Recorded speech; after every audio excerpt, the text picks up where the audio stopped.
Hi everyone, welcome to my channel. आज का विषय है व्यापारी, राजा और तीर्थयात्री।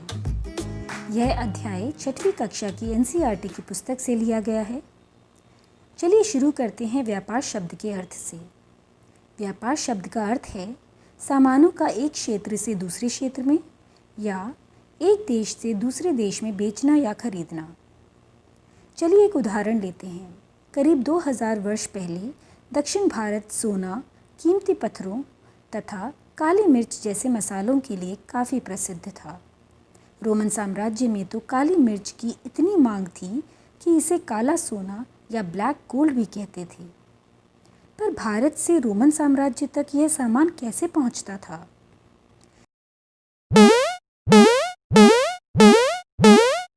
इसका उत्तर है व्यापार द्वारा। व्यापारी इन सामानों को समुद्री जहाज़ों और सड़कों के रास्ते रोमन साम्राज्य तक पहुंचाते थे।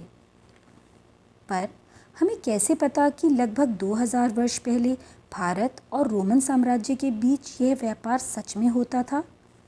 इसका उत्तर है हमें दक्षिण भारत में रोमन सोने के सिक्के काफ़ी संख्या में मिले हैं।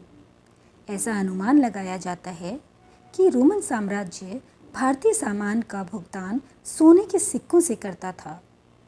यहाँ हमें यह भी समझना होगा कि जब ये व्यापारी एक क्षेत्र या देश से दूसरी जगह जाते थे तो उनके जहाज़ों या कारवां में मात्र व्यापारी ही नहीं बल्कि विद्वान, मंत्री, सैनिक, तीर्थयात्री या और भी कई लोग यात्रा करते थे।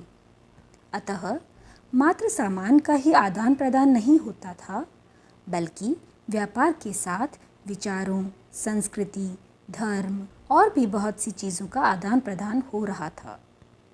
इस दौरान चीन से 3 जाने माने बौद्ध तीर्थयात्री भारत आए थे। फायान जो लगभग 1600 साल पहले भारत आए, फिर ज़ुआनज़ांग जो 1400 साल पहले आए थे और उनके लगभग 50 साल बाद आइज़ेंग भारत आए। ये सब गौतम बुद्ध के जीवन से जुड़ी जगहों और प्रसिद्ध मठों को देखने के लिए भारत आए थे।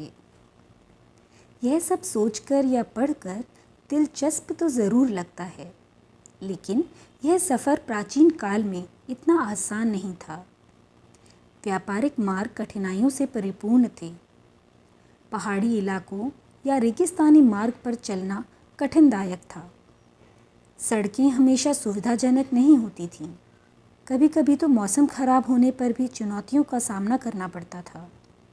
क्या आपको पता है, जब ज़ुआनज़ांग सिंधु नदी पार कर रहे थे तब उनकी नाव उलट गई थी, जिसके कारण 50 पांडुलिपियाँ यानी मैन्युस्क्रिप्ट्स खो गईं जो वो भारत से ले जा रहे थे। इसलिए लंबी समुद्री यात्रा के लिए मजबूत जहाज़ों का निर्माण किया जाता था। कभी कभी यात्री मानसूनी हवाओं पर भी निर्भर करते थे ताकि उन्हें निर्देशित किया जा सके और उन्हें सुचारू रूप से आगे बढ़ाया जा सके। इसलिए जब यात्री अफ्रीका या अरब के पूर्वी तट से भारतीय उपमहाद्वीप के पश्चिमी तट पर पहुंचना चाहते थे तो दक्षिणी पश्चिमी मानसून के साथ चलना पसंद करते थे। इन व्यापारी मार्गों में लुटेरे भी होते थे जो व्यापार की महंगी वस्तुओं को चुराने के लिए व्यापारियों पर हमला भी करते थे। इन सभी चुनौतियों के होते हुए भी व्यापार विश्व भर में कई अर्थव्यवस्थाओं और साम्राज्यों का एक महत्वपूर्ण हिस्सा रहा है। व्यापार के कारण बहुत से राज्य पनपे। दक्षिण भारत में कई क्षेत्र समुद्री तट के पास हैं, जिससे अन्य देशों के साथ व्यापार करना आसान हो जाता था। ये व्यापारिक गतिविधियाँ अक्सर भारतीयों के लिए लाभदायक थीं। दक्षिण भारत में 3 शक्तिशाली राज्यों के उजागर होने के लिए व्यापार प्रमुख कारणों में से एक बड़ा कारण हुआ। ये 3 शक्तिशाली राज्य थे चेरा, चोला और पांड्या राजाओं के। इन राजाओं को संगम कविताओं में मूवेंदार शब्द से उल्लेखित किया गया है। मूवेंदार एक तमिल शब्द है जिसका अर्थ है 3 मुखिया। इसका प्रयोग 3 शासक परिवारों के मुखियाओं के लिए किया गया है। ये शासक परिवार थे चोला, चेरा और पांड्या, जो 2300 वर्ष पहले दक्षिण भारत में शक्तिशाली हुए। तटीय क्षेत्रों के अलावा इन तीनों राजाओं ने नदी घाटियों को भी नियंत्रित किया। नदी घाटियों में कावेरी सबसे अधिक उपजाऊ था। जिन मुखियों और राजाओं ने नदी घाटियों और तटीय क्षेत्रों को नियंत्रित किया, वे समय के साथ शक्तिशाली होते चले गए। इन तीनों मुखियाओं के अपने दो दो सत्ता केंद्र थे। इनमें से एक तटीय हिस्से में और दूसरा अंदरूनी हिस्से में था। इन 6 केंद्रों में से 2 याद रखने के लिए महत्वपूर्ण हैं। एक चोला राज्य का बंदरगाह पुहार या कावेरी पट्टिनम और दूसरा पांड्या राज्य की राजधानी मदुरई।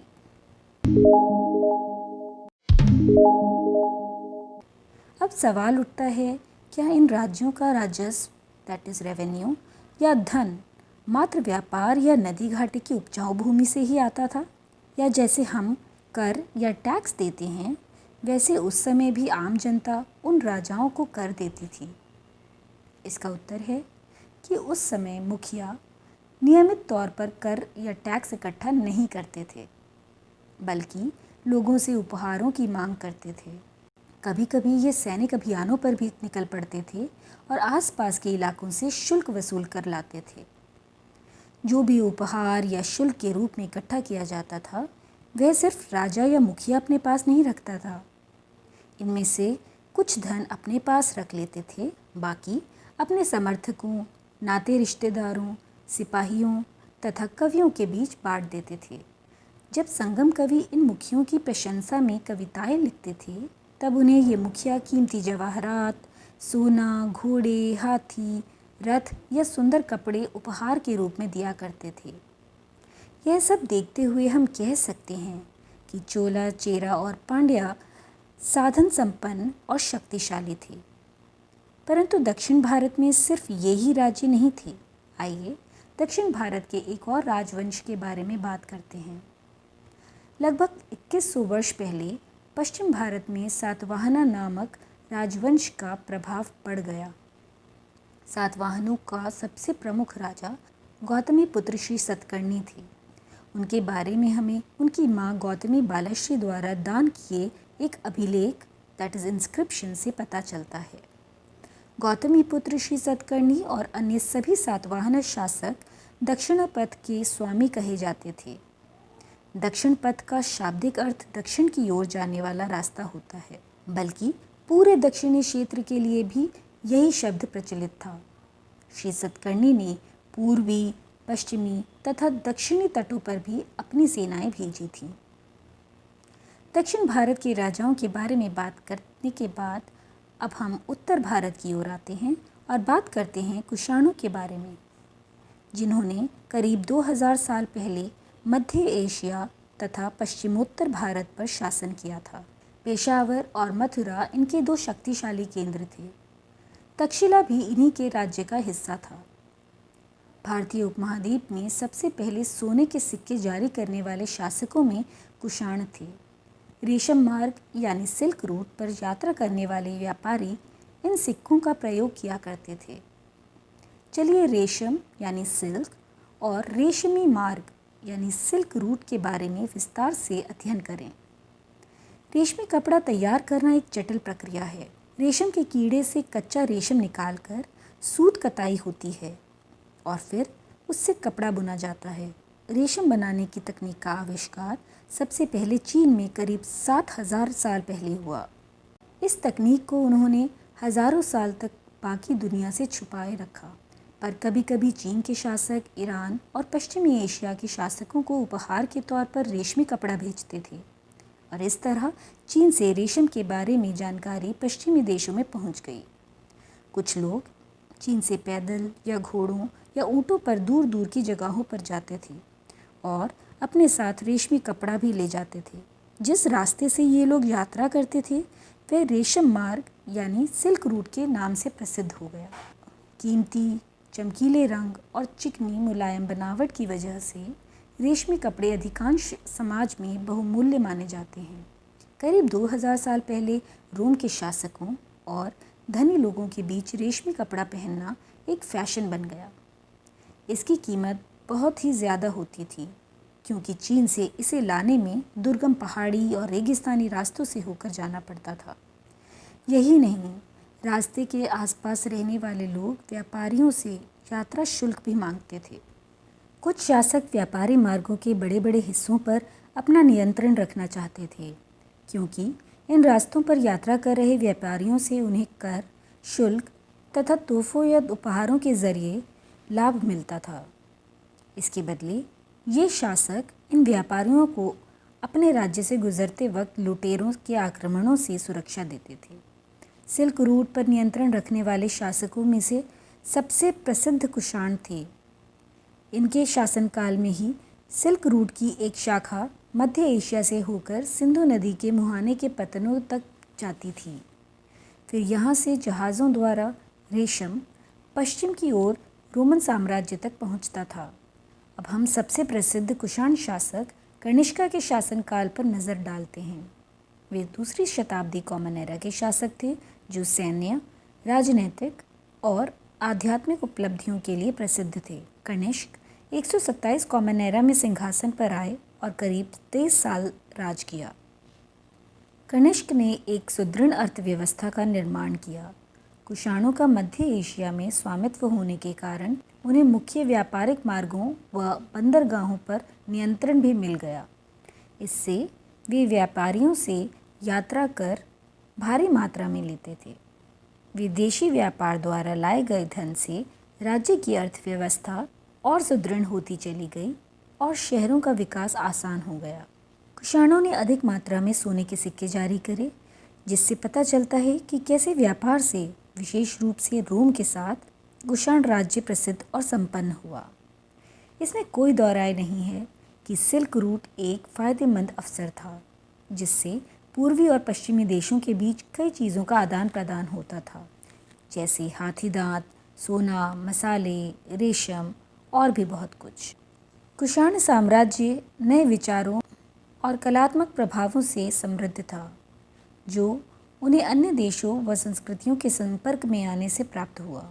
पश्चिम में रोमन साम्राज्य से लेकर पूर्व में चीन तक कई क्षेत्र कुषाण राज्य से जुड़े थे। कनिष्क का मुख्य योगदान बौद्ध धर्म की ओर था। उन्होंने कश्मीर में चौथी बौद्ध परिषद का गठन किया, जहाँ प्राकृत में लिखे बौद्ध शास्त्र को संस्कृत में अनुवाद किया गया था। इसके अलावा कनिष्क ने बौद्ध धर्म की एक नई धारा महायान के विकास में भी योगदान दिया। यह धारा मानती थी कि मात्र गौतम बुद्ध ही नहीं, बल्कि हर आम व्यक्ति को मोक्ष, आत्मज्ञान या प्रबोधन प्राप्त करने का अधिकार है। इस दौरान पुरुषपुर, जिसे आज पेशावर के नाम से जाना जाता है, बौद्ध धर्मशास्त्र का सबसे बड़ा केंद्र बना, जो दुनिया भर के तीर्थ यात्रियों को आकर्षित करता था। कनिष्क विशेष रूप से बौद्ध विद्वान अश्वघोष के करीब थे, जो कनिष्क के बाद के वर्षों में उनके धार्मिक सलाहकार बने। बौद्ध धर्म से जुड़ने व उसके प्रसार के कारण कनिष्क को अक्सर दूसरा अशोक भी कहा जाता है। कला और वास्तुकला के क्षेत्र में कनिष्क ने Gandhara school of Greco Buddhist art और Mathura school of Hindu art दोनों को प्रोत्साहन दिया।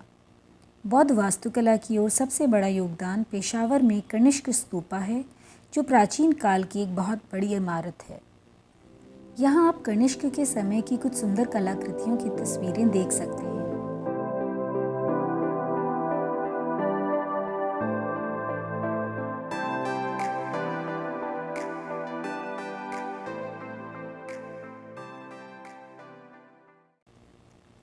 इसी दौरान बौद्ध धर्म की महायान धारा में दो मुख्य विशेषताएं विकसित हुईं।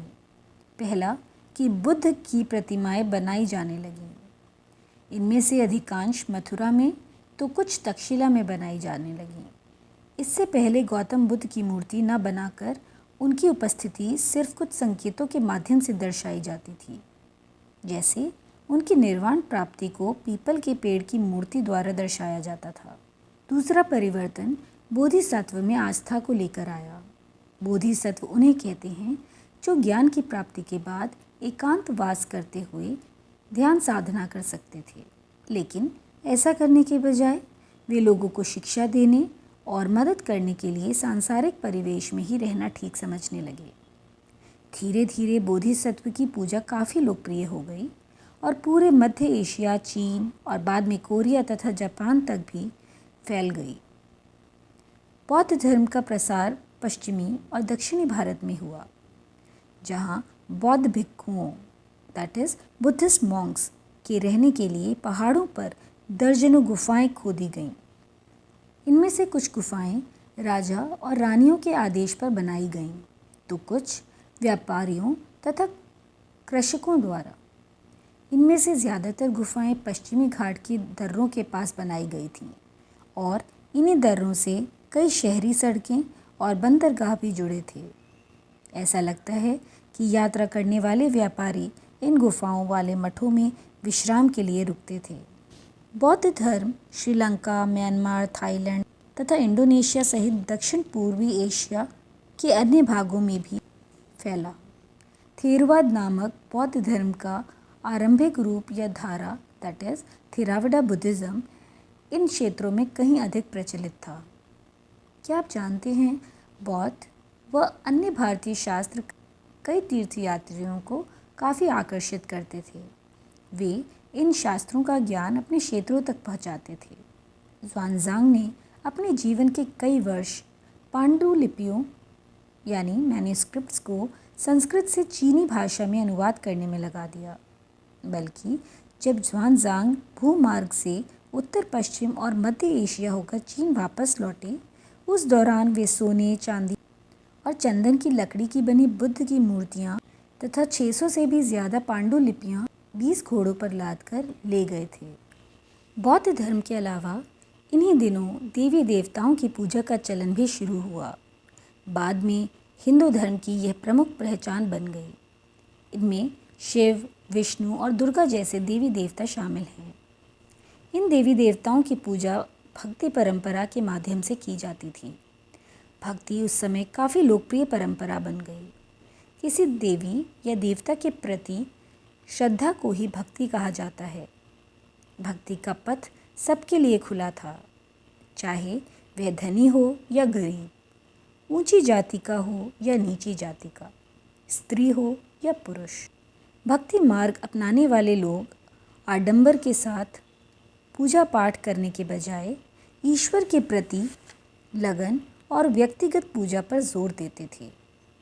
भक्ति मार्ग अपनाने वालों का यह मानना है कि अगर अपने आराध्य देवी या देवता की सच्चे मन से पूजा की जाए तो वह उसी रूप में दर्शन देंगे जिसमें भक्त उन्हें देखना चाहते हैं।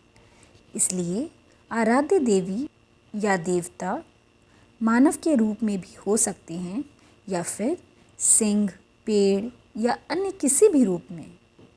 जैसे जैसे इस विचार को समाज द्वारा स्वीकृति मिलती गई, कलाकार देवी देवताओं की एक से बढ़कर एक खूबसूरत मूर्तियां तैयार करने लगे। That's all about this chapter. Please like, share and subscribe to this YouTube channel. And if you want to have regular updates, don't forget to press the bell icon.